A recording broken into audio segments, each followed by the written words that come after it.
السلام عليكم ورحمة الله وبركاته نحمده ونصلي على رسوله الكريم قال الله عز وجل في القرآن العظيم يا أيها الذين آمنوا اتقوا الله وقولوا قولا سديدا وقال تعالى في موضع آخر قل إن كنتم تحبون الله فاتبعوني يحببكم الله ويغفر لكم ذنوبكم الله غفور رحيم وقال النبي صلى الله عليه وسلم اللهم إني أسألك حبك وحب من يحبك وحب عمل يقرب إلى حبك أو كما قال عليه الصلاة والسلام সুপ্রিয় দর্শক মণ্ডলী কাছে দূরে দেশে এবং দেশের বাইরে যে অবস্থান থেকে চোখ রেখেছেন আপনাদের প্রিয় অনুষ্ঠান ইসলাম আমরা নিউজ 24 পর্দায় চোখ রেখেছেন সকলকে উক্ত চ্যানেল ও অনুষ্ঠানের পক্ষ থেকে আন্তরিক মোবারকবাদ জানাচ্ছি আল্লাহ রাব্বুল কারীমের শুকরিয়া জ্ঞাপন করছি যে রাব্বুল কারীম আমাদেরকে তৌফিক দিয়েছেন অত্যন্ত চমৎকার দ্বীনি অনুষ্ঠানের সাথে যুক্ত থাকার আল্লাহ রাব্বুল কারীম আমাদেরকে জানিয়ে দিয়েছেন যে আল্লাহ পাককে মুহাব্বত করার পথ কি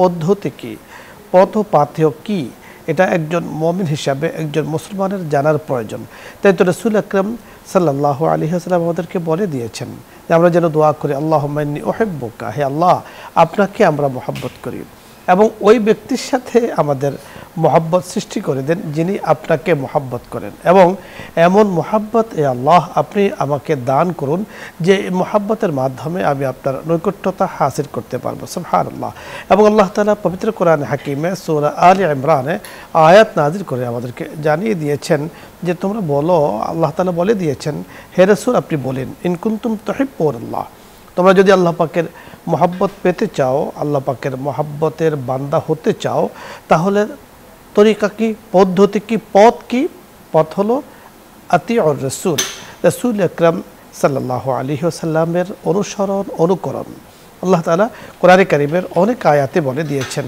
আতিউল্লাহ ওয়া আতিউর রাসূল অর্থাৎ হুব্বুল্লাহ ইতাআতুল্লাহ আল্লাহ তাআলার মহব্বত আল্লাহ পাকের আনুগত্যতা পাওয়ার জন্য সহজের জন্য রাসূল আকরাম সাল্লাল্লাহু আলাইহি ওয়াসাল্লামের আনুগত্যতা অত্যন্ত জরুরি দেখুন রাসূল আকরাম সাল্লাল্লাহু আলাইহি ওয়াসাল্লাম নবুয়তের 23 বছরের জীবনে এবং পুরো জীবনেতে আমাদেরকে কি শিখিয়েছেন আমাদেরকে শিখিয়েছেন আমি কিভাবে চলবো আমি কিভাবে আল্লাহ পাকের কুরবত হাসিল করব আমি কিভাবে আল্লাহ পাকের তাওহীদের উপরে অটল অবিচল থাকব এবং তাওহীদের উপরে অটল অবিচল থাকার পরে আমি কিভাবে অনাবিল শান্তির জায়গা জান্নাত পাবো ইহজগতে কিভাবে আমি শান্তি সুখ সমৃদ্ধি অর্জন করতে পারবো সেগুলো কিন্তু রাসূল আকরাম সাল্লাল্লাহু আলাইহি সাল্লাম আমাদেরকে শিখিয়ে দিয়েছেন এবং রাসূল আকরাম সাল্লাল্লাহু আলাইহি সাল্লাম বলে গিয়েছেন আমল করে দেখিয়েছেন এইভাবে আমল করতে হয় দেখুন রাসূল আকরাম সাল্লাল্লাহু আলাইহি ওয়াসাল্লামের সুন্নাহ অনুযায়ী যিনি জীবন পরিচালনা করেছেন উনি কিন্তু জীবনে অনেক শান্তি প্রশান্তি লাভ করেছেন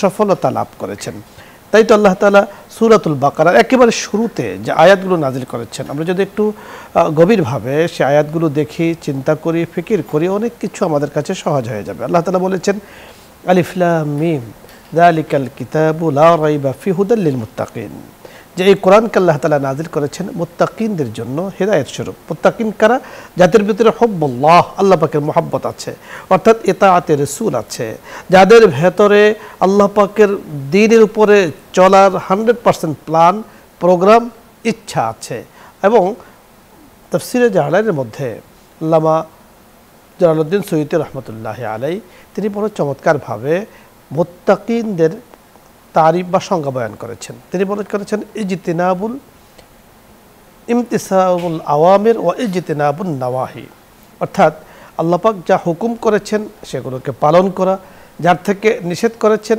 সেগুলো থেকে দূরে থাকা তাকে বলা হয় মুত্তাকি পরবর্তীতে আল্লাহ রাব্বুল কারীম আমাদেরকে জানিয়ে দিয়েছেন যে মুত্তাকিনদের গুণাগুণ কি হবে আল্লাযীনা ইউমিনুনা বিল গায়বি ওয়া ইয়াকিমুনাস সালাহ ওয়া মিম্মা রাযাকনাহুম ইউনফিকুন যারা নামাজ পড়ে আল্লাহ পাকের দেয়া রিজিক থেকে খরচ করে এবং আল্লাযীনা ইউমিনুনা বিমা উনজিলা ইলাইকা ওয়া মা উনজিলা মিন ক্বাবলিক ওয়া বিল আখিরাতি হুম ইউকিনুন যারা পূর্বে যে সমস্ত কিতাব নাজিল হয়েছে তাদের উপরে বিশ্বাস করে কোরআনকে বিশ্বাস করে কোরআনের উপরে অটল অবিচল থাকে পরকালে যেতে হবে পরকাল আমরা কেউ দেখিনি কিন্তু পরকাল সম্পর্কে যারা নিশ্চিত বিশ্বাসী আল্লাহ তাআলা তাদেরকে বলেন উলাইকা আলা হুদাম মির রাব্বিহিম ওয়া উলাইকা হুমুল মুফলিহুন তারা তাদের রবের হেদায়েতের উপর আছে এবং তারা সফলকাম এবং বলা হয়েছে যারা জানে না তারা কখনো একরকম নয় সমান নয় যাদের ভিতরে হুব্বে রাসূল যাদের ভিতরে হব্বুল্লাহ আল্লাহ পাকের মহব্বত আছে তারা কখনো যাদের ভিতরে নেই এক সমান নয়।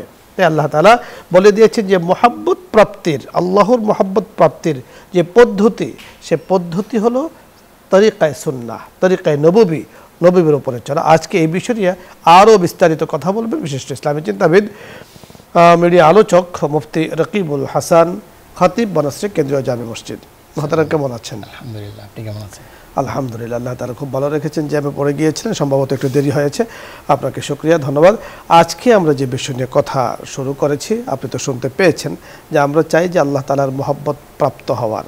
তো এই প্রাপ্তির যে পথ পাথেয়গুলো আছে আপনার কাছে খুব সংক্ষিপ্তভাবে আমরা বিবরণ শুনবো। নাহমাদুহু ওয়া নুসাল্লি আলা রাসূলিহিল কারীম, আম্মা বা'দ, ফাকাদ ক্বালা আল্লাহু তাবারাকা ওয়া তাআলা, কুল ইন কুনতুম তুহিব্বুনাল্লাহা ফাত্তাবিউনি ইউহিব্বুকুমুল্লাহ ওয়া ইয়াগফির লাকুম যুনুবাকুম। সাদাকাল্লাহুল আযীম। আল্লাহ রাব্বুল আলামিন মানব জাতিকে যেমন সৃষ্টি করেছেন, মানব জাতির দায়িত্ব কর্তব্য সম্পর্কে জানিয়ে দিয়েছেন, সাথে সাথে আল্লাহ তাআলার সাথে যেই মহব্বত আর ভালোবাসা মানব জাতির সৃষ্টি হবে সেই পথ এবং পদ্ধতিও তিনিই বলে দিয়েছেন। কুরআনুল কারীমের এই আয়াতের মধ্যে আল্লাহ রাব্বুল আলামিন খুব সুন্দরভাবে সবিস্তারে বলেছেন, কুল, হে আমার নবী আপনি বলে দিন, ইন কুনতুম তুহিব্বুনাল্লাহ, যদি তোমরা আমাকে মহব্বত করো, অর্থাৎ আল্লাহ তাআলাকে তোমরা মহব্বত করো, ফাত্তাবিউনি, তাহলে আমার অনুসরণ করো। এই জন্য রাসূলুল্লাহ সাল্লাল্লাহু আলাইহি ওয়াসাল্লামের অনুসরণের মাধ্যমেই কিন্তু আল্লাহ রাব্বুল আলামিনের ভালোবাসা, মাগফিরাত, রহমত সব কিছুই অর্জন করা যাবে। এবং রাসূলুল্লাহ সাল্লাল্লাহু আলাইহি ওয়াসাল্লাম হাদিস শরীফের মধ্যে বলেছেন, মান আতাআনি ফাকাদ আতা আল্লাহ ওয়া মান আসানি ফাকাদ আসাল্লাহ, যে ব্যক্তি আমার অনুসরণ করলো, আমার কথাকে মান্য করলো, আমার সাথে মহব্বত রাখলো, সেই আল্লাহ তাআলার অনুসরণকারী। আর যে ব্যক্তি আমার কথার নাফরমানি করলো সে আসলে আল্লাহ তাআলারই নাফরমানকারী। তো এই জন্য মানব জাতির জন্য আল্লাহ রাব্বুল আলামিনের সাথে মহব্বত আর ভালোবাসা সৃষ্টি করার জন্য একমাত্র পথ এবং পদ্ধতি হলো রাসূলুল্লাহ সাল্লাল্লাহু আলাইহি ওয়াসাল্লামের অনুসরণ করা, রাসূলের সাথে ভালোবাসা তৈরি করা। এই জন্য সাহাবায়ে কেরাম রিদওয়ানুল্লাহি আলাইহিম আজমাইন রাসূলুল্লাহ সাল্লাল্লাহু আলাইহি ওয়াসাল্লামের সামনে নিজের জীবনকে সঁপে দিয়েছিলেন, নিজের জীবনকে খামিরার মতো দিয়েছিলেন। রাসূলুল্লাহ সাল্লাল্লাহু আলাইহি ওয়াসাল্লাম যখন যা বলেছেন তখন তারা তা করে নির্দেশনাকে পালন করার জন্য সর্বোচ্চ চেষ্টা করেছেন, যেন তাদের দিলের মধ্যে সেই মহব্বত আর ভালোবাসা সৃষ্টি হয়। এবং এই মহব্বত আর ভালোবাসার মাধ্যমে প্রকৃত মহব্বত যেটা আল্লাহ রাব্বুল আলামিনের সাথে থাকা দরকার একজন বান্দার, সেই মহব্বত আর ভালোবাসা তারা দৃষ্টান্ত স্থাপন। আপনি চমৎকার বলছিলেন। দর্শক মণ্ডলী, আমরা আলোচনা করছিলাম আল্লাহর মহব্বত প্রাপ্তির পথ ও পাথেয় এই বিষয় নিয়ে। আলোচনা করছিলেন মুফতি রকিবুল হাসান, খতিব বনশ্রী কেন্দ্রীয় জামে মসজিদ। যে বিষয়টি আমাদের কাছে সুস্পষ্টভাবে প্রমাণিত হয়েছে তা হলো যে আল্লাহ তাআলার মহব্বত প্রাপ্তির প্রথমত যে শর্ত তা হলো ঈমান বিল্লাহ, আল্লাহ পাকের উপরে ঈমান, ইয়াকিন, বিশ্বাস আমার 100% লাগবে।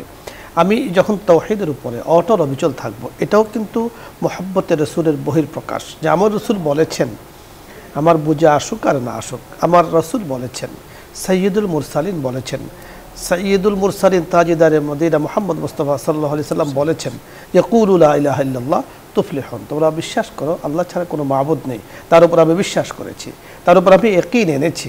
এটাও কিন্তু ইতাআতে রাসূল, ইত্তেবায়ে রাসূলের অনেক বড় একটি মাধ্যম বা বহিঃপ্রকাশ। ঠিক অনুরূপভাবে আমি আল্লাহ তাআলার উপরে 100% 100% ইয়াকিন ও বিশ্বাসের পরে রাসূল যা যা বলেছেন পরবর্তীতে নামাজ, রোজা, হজ, যাকাত, সুন্নাহ অনুযায়ী আমি পুঙ্খানুপুঙ্খানু পালন করছি। এতে করে ইহ এবং পরজগৎ আল্লাহ পাক শান্তিময় করে দিবেন। দর্শক মণ্ডলী, আমরা সকলেই আল্লাহ পাকের মহব্বত প্রাপ্ত হতে চাই। আমরা সকলেই মহব্বতের মাধ্যমে আল্লাহ তাআলার কুরবত হাসিল করতে চাই। এজন্য আমাদের বুজুর্গানে দিন কয়েকটি কথা বলেন। একটা হলো শরীয়ত, তরিকত, হাকিকত, মারিফত। অর্থাৎ শরীয়তের উপরে চলতে হবে। শরীয়তের উপরে চলার জন্য অবশ্যই তরিকায়ে মুহাম্মদ সাল্লাল্লাহু আলাইহি সাল্লাম এটা আমাদের লাগবে। যে রাসূল যেভাবে বলেছেন, যে পদ্ধতিতে বলেছেন সেই পদ্ধতিতে শরীয়ত মানতে হবে। আসরের নামাজ কিছুক্ষণ পরে পড়ব, তা আসরের নামাজ রাসূল বলেছেন ফরজ 4 রাকাত পড়ার জন্য। কেউ যদি বলে 6 রাকাত, তাহলে এটা তরিকায়ে রাসূল হলো না। রাসূলের তরিকা যদি না হয় তাহলে তার দ্বারা কিন্তু মানে শরীয়তের উপরে চলা হলো না। শরীয়তের উপরে চলতে হবে তরিকায়ে রাসূল। রাসূল সাল্লাল্লাহু আলাইহি সাল্লাম যে পদ্ধতিতে বলেছেন, যে পদ্ধতিতে আমাদেরকে বলার জন্য যে বলেছেন, আমাদেরকে সাপোর্ট করেছেন, সাহাবায়ে কেরাম করেছেন, সেই তরিকায় চলতে হবে। এই শরীয়ত আর তরিকতের উপরে যখন চলবে তখন তার ভেতরে মারিফাত হাকিকত তৈরি হবে, অর্থাৎ আল্লাহ পাককে চেনার, আল্লাহ পাককে মানার, তাওহীদের উপরে তার ইয়াকিন ও বিশ্বাস বসতে থাকবে। আমি মোহতারাম রাকিবুল হাসান আপনার কাছে আরেকটু খুব ছোট্ট করে জানবো যে এই যে এতাআতে রাসূলের কথা আমরা খুব বলি বা শুনি, আমাদের কাছে অনেক আসে, এবং আপনিও কোরআন কারীমে যে আয়াত তেলাওয়াত করেছেন রাসূলের মুহাব্বতের মাধ্যমে আল্লাহ পাকের মুহাব্বত প্রাপ্ত হবে বা পাওয়া যাবে, তো এর জন্য আসলে মুহাব্বত পাওয়ার সহজ কি উপায় আছে আমাদেরকে বলবেন একটু? জি, আমাদের হিন্দুস্তানের অনেক বড় আকাবির ছিলেন আমাদের আনোয়ার শাহ কাশ্মীরি রহমতুল্লাহি আলাইহি। তিনি যে হাদিসটির মধ্যে বলেছেন যে লা ইউমিনু আহাদুকুম হাত্তা আকুনা হাব্বা ইলাইহি মিন ওয়ালিদিহি ওয়া ওয়ালাদিহি ওয়ান নাসি আজমাইন। সকল মানুষের চেয়ে রাসূল বলছেন যে আমি যদি তোমার কাছে বেশি প্রিয় না হই তাহলে তুমি প্রকৃত মুমিন হতে পারবে না। এই হাদিসের ব্যাখ্যায় তিনি বলেছেন যে ভালোবাসা মৌলিকভাবে দুই প্রকার, একটা হলো হুব্বে তবেই, একটা হলো হুব্বে আকলি। হুব্বে তবেই মানে যেটা দিল থেকে কোনো কারণ ছাড়াই আসে। একজন সন্তানের প্রতি বাবার যে মহব্বত আর ভালোবাসা আসে এটার কোনো কারণ লাগে না। সন্তান যদি কালো হয়, সন্তান যদি দুষ্ট হয়, সন্তান যদি কথা নাও শুনে, তারপরেও মা বাবার দিলের মধ্যে সন্তানের প্রতি একটা মহব্বত আর ভালোবাসা থাকে, সেটাকে হুব্বে তবেই বলে। আর হুব্বে আকলি মানে হলো যেটা চিন্তা ভাবনার মাধ্যমে যে মহব্বত আর ভালোবাসাটা সৃষ্টি হয়। একজন মানুষ আরেকজন মানুষের প্রতি যখন কোনো যৌক্তিক কারণে ভালোবাসা সৃষ্টি হয়, সেটার তিনি বলেছেন যে তিনটা কারণে একজন মানুষের প্রতি আরেকজন মানুষের ভালোবাসা তৈরি হয়।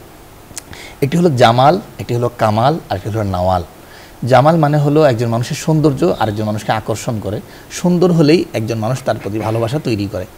দুই নম্বর হলো কামাল, পূর্ণতা, অর্থাৎ মানুষের এমন কিছু গুণ থাকে যে মানুষটি দেখতে তেমন সুন্দর নয় কিন্তু তার এই গুণাগুণের সকল গুণই আল্লাহ তাআলা রাসূলের মধ্যে দিয়েছেন। চমৎকার বলছিলেন। দর্শক মণ্ডলী, আপনাদের কথা শুনবো। আসসালামু আলাইকুম ওয়া রাহমাতুল্লাহ। দর্শক নাম বলে পরিচয় দিয়ে প্রশ্ন করুন। আসসালামু আলাইকুম। ওয়া আলাইকুম আসসালাম ওয়া রাহমাতুল্লাহ। তাকে ইনুস বলছিলাম। জি দর্শক শুনতে পেয়েছেন, প্রশ্ন করুন। জি হুজুর, প্রশ্নটা হলো যে শরীয়তকে অতিবাহিত না করে কেউ কি মারিফত, হকিকত, তরিকত এগুলি হাসিল করতে পেরেছে এমন কোন ব্যক্তি কি এই পৃথিবীতে আছে? ধন্যবাদ, আমরা বুঝতে পেরেছি আপনার যে বিষয়টি বুঝতে পেরেছেন। জি, এটা আসলে মৌলিক কোনো বিষয় নয়, বরং মৌলিক বিষয় হলো কোরআন এবং সুন্নাহ। কোরআন এবং সুন্নাহকে বোঝার জন্য ওলামা ইকরাম মানুষের সহজ করে উপস্থাপন করার জন্য এই চারটি ভাগে ভাগ করেছেন। এই চার ভাগ মানেই যে আলাদা কোনো দর্শন, ইসলামের বাইরের কোনো কিছু বিষয় তার কিন্তু নয়, বরং ইসলামকেই সহজে উপস্থাপনের জন্য এই চারটি ভাগ করেছেন। আপনি তো দুটি ভাগ বলেই দিয়েছেন, একটি হলো শরীয়ত এবং তরিকতের ব্যাখ্যাই করেছেন। হাকিকতার মারিফত মানে হলো একজন মানুষ যখন আল্লাহ রসুলকে নিয়ে আলোচনা করবে, তাদের আনুগত্য করবে, তার অনুযায়ী চলবে, তখন শরীয়তের হাকিকতটুকু তার কাছে স্পষ্ট হবে। যেমন একটা মানুষ কেন নামাজটুকু পড়ছেন এই কারণটুকু বোঝার নাম হলো হাকিকত। আর মারিফত মানে হলো যখন একটা মানুষ আল্লাহ তাআলার সকল আমল করে ফেলবে, তো আল্লাহ তাআলার আসল পরিচয়, তার ভালোবাসা, তার মাহাত্ম্য, গুরুত্ব তার দিলের মধ্যে তৈরি হয়ে যাবে। চমৎকার আপনি বলেছেন। এইটুকুই বিষয়, এর বাইরে নামাজ পড়ার পরে নামাজের মজা যখন চলে আসবে, জি জি, তখন তাকে বলা হয় মারিফত। অর্থাৎ যে ব্যক্তি নিজেকে চেনে সে আল্লাহ পাককে চেনে, যে নিজেকে চেনে না সে আল্লাহ পাককে চেনে না। আমি সাথে একটা জিনিস যুক্ত করতে চাচ্ছি যে এই চারটি শব্দ ব্যবহার করে আমাদের সমাজে আরেকটি গোষ্ঠী ভিন্ন কোনো অর্থ নিতে চায়, অন্য কোনো অর্থ নিতে চায়। আমরা বুঝতে পেরেছি আপনি যেটা বোঝাতে চেয়েছেন, সেটা আমরা পুরাই বুঝতে পেরেছি।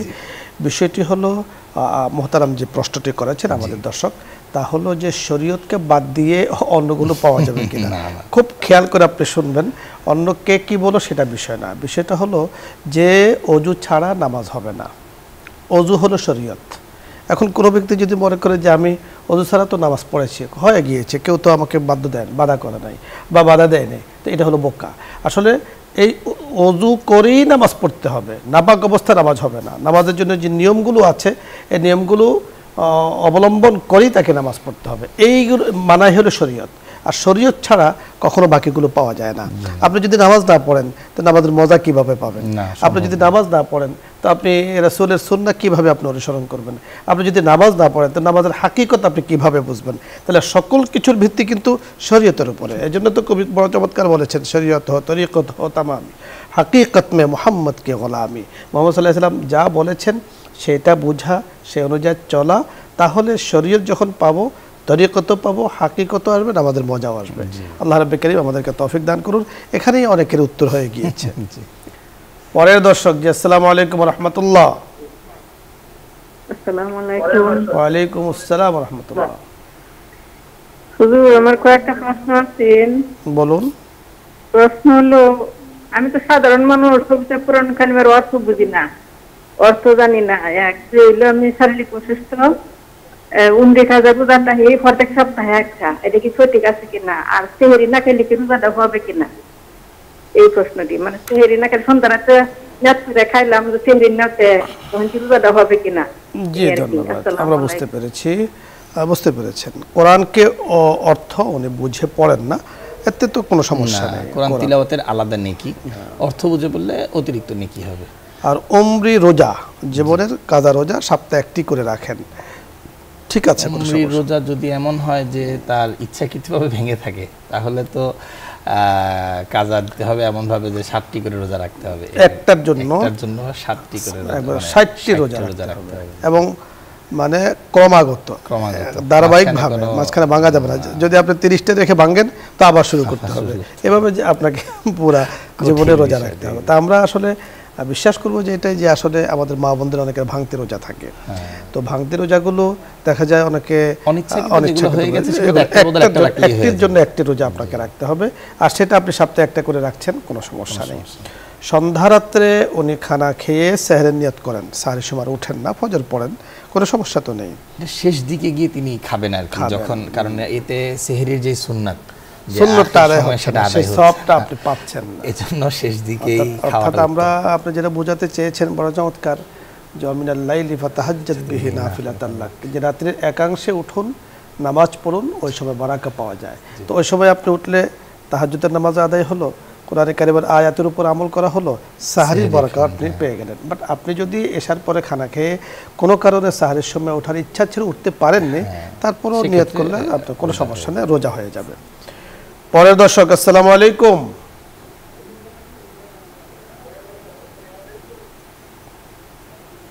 দর্শক শুনতে পেয়েছেন, প্রশ্ন করুন। ওয়ালাইকুম আসসালাম, আমি মোহাম্মদ মাসুম কবির, খুলনা থেকে বলছি। জি মাসুম কবির, বলুন। জি, আমার দুইটি প্রশ্ন। প্রথম প্রশ্ন হলো যে আমরা যে গীবত করি, গীবতের কোনো কাফারা আছে কিনা? আর একটা বিষয় হলো, আমরা মসজিদে যখন জামাতে নামাজ পড়ি, প্রথম কাতারে যে ফজিলত, এই ফজিলত সম্পর্কে দুই একটি আমাদের যদি ফজিলতের কথা একটু বলতেন। আপনি চমৎকার প্রশ্ন করেছেন, বুঝতে পেরেছেন। গীবতের কাফারা আছে? জি, গীবতের কাফারা বলতে এক নাম্বার হলো আল্লাহ তাআলার কাছে তওবা করতে হবে, যার গীবত করেছে তার কাছ থেকে মাফ চেয়ে নিতে হবে। যদি স্পেসিফিকলি গীবতের কথা বলতে তিনি লজ্জাবোধ করেন, তাহলে অন্তত তার কাছে বলবেন, ভাই আপনার অনেক হক হয়তো বা নষ্ট হয়ে গেছে, আপনি আমাকে মাফ করে দিন। এই মাফটা চাইতে হবে, যেহেতু গীবত করলে বান্দার হক নষ্ট হয়, এই জন্য বান্দার কাছ থেকে মাফ নেওয়া জরুরি। দ্বিতীয়ত তিনি যে বিষয়টি বলেছেন যে প্রথম কাতারের ব্যাপারে, হাদিসের মধ্যে এসেছে যে লাউ ইয়ালামুন নাস মাফিন নিদা ওয়াফি আসফিল আউয়াল, কেউ যদি জানতো যে আজানের মধ্যে কেমন নেকি আছে এবং প্রথম কাতারে নামাজ পড়ার মধ্যে কেমন নেকি আছে, তাহলে সে লড়াই করে হলেও এবং হামাগুড়ি দিয়ে হলেও, সে লটারি করে হলেও সে প্রথম কাতারে নামাজ পড়ার জন্য চেষ্টা করত। এই জন্য রহমত নাজিল হওয়ার সময় প্রথম কাতারে নাজিল হয়, এরপরে স্টেপ বাই স্টেপ এক এক কাতারে নাজিল হয়।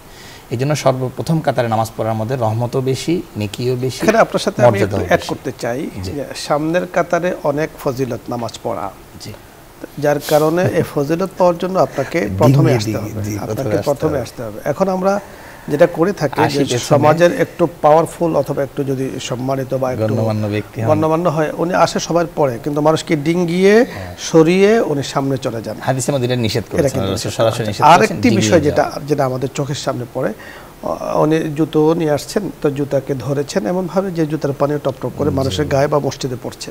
তাহলে আপনি সামনের কাতারের ফজিলত পাওয়ার জন্য আপনি অনেকগুলো হারামে কিন্তু আপনি যুক্ত হয়ে যাচ্ছেন। ইজাই মুসলিম হারাম, মানুষকে কষ্ট দেওয়া হারাম, মসজিদকে নোংরা করা হারাম, এগুলোও কিন্তু আপনি করছেন সামনে পাওয়ার জন্য। এখানে রাসূল আকরাম সাল্লাল্লাহু আলাইহি সাল্লাম যে হাদিসটি বলেছেন যে মানুষ যদি জানতো সামনের কাতারে কত সওয়াব, তাহলে তারা হামাগুড়ি দিয়ে অথবা লটারি দিয়ে অথবা যে প্রতিযোগিতার মাধ্যমে সামনে যাওয়ার চেষ্টা করতো। সেটা হলো আগে আসতে হবে, আগে কাউকে কষ্ট দিয়ে না। আপনি আগে আসুন। শুক্রবার দিন আমরা দেখেছি অনেকে 10টার সময় মসজিদে চলে আসে, 11টা আপনি মসজিদে চলে আসুন, বা আজানের সাথে সাথে বা আজান আগে পরে মসজিদে চলে আসুন সামনের কাতারে বসার জন্য, কাউকে কষ্ট দিয়ে নয়। মহতারাম, ধন্যবাদ আপনাকে। দর্শক মণ্ডলী, আপনাদের সকলকে ধন্যবাদ জানাচ্ছি। আজকের এই সুন্দর আয়োজনে আপনারা শরীক হয়েছেন, অংশগ্রহণ করেছেন এবং যে চমৎকার প্রশ্ন আপনারা করেছেন, আমরা চেষ্টা করেছি, প্রয়াস পেয়েছি আলোচনা করার জন্য। রব্বে কারীমের কাছে আমরা দোয়া করছি তিনি যেন আমাদেরকে বোঝার আমল করার তৌফিক দান করুন। নিউজ 24 সাথে থাকুন, ইসলাম আমরা এই প্রোগ্রামের সাথে থাকুন, এই আশাবাদ ব্যক্ত করে আজকের মতো বিদায় নিচ্ছি। আসসালামু আলাইকুম ওয়া রাহমাতুল্লাহি ওয়া বারাকাতুহু। দোয়া হবে, দরুদ ইস্তিগফার পাঠ করি। আল্লাহুম্মা সাল্লি আলা সাইয়্যিদিনা ওয়া নাবিয়্যিনা ওয়া শাফি'িনা ওয়া হাবিবিনা মাওলানা মুহাম্মদ সাল্লাল্লাহু আলাইহি ওয়াসাল্লাম। আস্তাগফিরুল্লাহ রাব্বি মিন কুল্লি যামবিন ওয়া আতুবু ইলাইহি লা হাওলা ওয়া লা কুওয়াতা ইল্লা বিল্লাহিল আলিয়্যিল আযীম। আলহামদুলিল্লাহি রাব্বিল আলামিন والعاقبة للمتقين والصلاة والسلام على سيد الأنبياء والمرسلين وعلى آله وأصحابه أجمعين. ربنا ظلمنا أنفسنا وإن لم تغفر لنا وترحمنا لنكونن من الخاسرين. يا حي يا قيوم برحمتك نستغيث أصلح لنا شأننا كله ولا تكلنا إلى أنفسنا طرفة عين. حسبنا الله ونعم الوكيل نعم المولى ونعم النصير. اللهم وفقنا لما تحب وترضى من القول والفعل والعمل والنية إنك على كل شيء قدير. آمين. يا أرحم الراحمين يا أرحم الراحمين يا أرحم الراحمين يا الله يا رب العالمين يا أحكام الحاكمين. আমরা যারা এখানে দোয়াতে অংশগ্রহণ করেছি, পৃথিবীর আনাচে কানাচে যারা যেখান থেকে আমাদের সাথে দোয়াতে অংশগ্রহণ করেছে, প্রত্যেকেরই আপনি কবুল করে নেন, প্রত্যেকের দোয়াকে আপনি কবুল করে নেন। ইয়া আল্লাহ ইয়া রাব্বাল আলামিন ইয়া আরহামার রাহিমিন। দয়া করে মেহেরবানি করে আমাদের জীবনের সব গুনাহ খাতা মাফ করে দেন। বাকি জীবন আপনি সন্তুষ্ট হন এমন জিন্দেগি করার তৌফিক দিয়ে দেন। আপনি অসন্তুষ্ট হন এমন জিন্দেগি থেকে আমাদেরকে হেফাজত করেন। ইয়া আল্লাহ ইয়া রাব্বাল আলামিন। দুনিয়ার চাকচিক্য চারিদিকে আমাদেরকে ছো মেরে নিয়ে যাচ্ছে, আমাদের ঈমান বিধ্বংসী অনেক কিছু আমাদের সামনে অবস্থান করছে। দয়া করে মেহেরবানি করে আমাদের ঈমানকে হেফাজত করার তৌফিক দিয়ে দেন, তাওহীদের হেফাজত করার তৌফিক দিয়ে দেন। শিরিক মুক্ত ঈমান আমাদের সকলকে নসিব করেন, নেফাকি মুক্ত ঈমান আমাদেরকে নসিব করেন। ইয়া আল্লাহ ইয়া রাব্বাল আলামিন। আজকের আমাদের যে প্রোগ্রাম, এই প্রোগ্রামকে আপনি কবুল করে নেন। দিনের যতগুলো প্রোগ্রাম আছে সকল প্রোগ্রামকে আপনি কবুল করে নেন। বসুন্ধরা গ্রুপের পক্ষ থেকে আজকে এই গ্রুপের যেই আয়োজন করা হয়েছে, এই প্রোগ্রামগুলোকে আপনি কবুল করে নেন। বসুন্ধরা গ্রুপের চেয়ারম্যান থেকে নিয়ে আরও যারা যত ধরনের কর্মকর্তা এর সাথে সম্পৃক্ত আছে সকলকে আপনি কবুল করে নেন। তাদের এই ধরনের আয়োজন আরও বেশি বেশি করার তৌফিক দিয়ে দেন।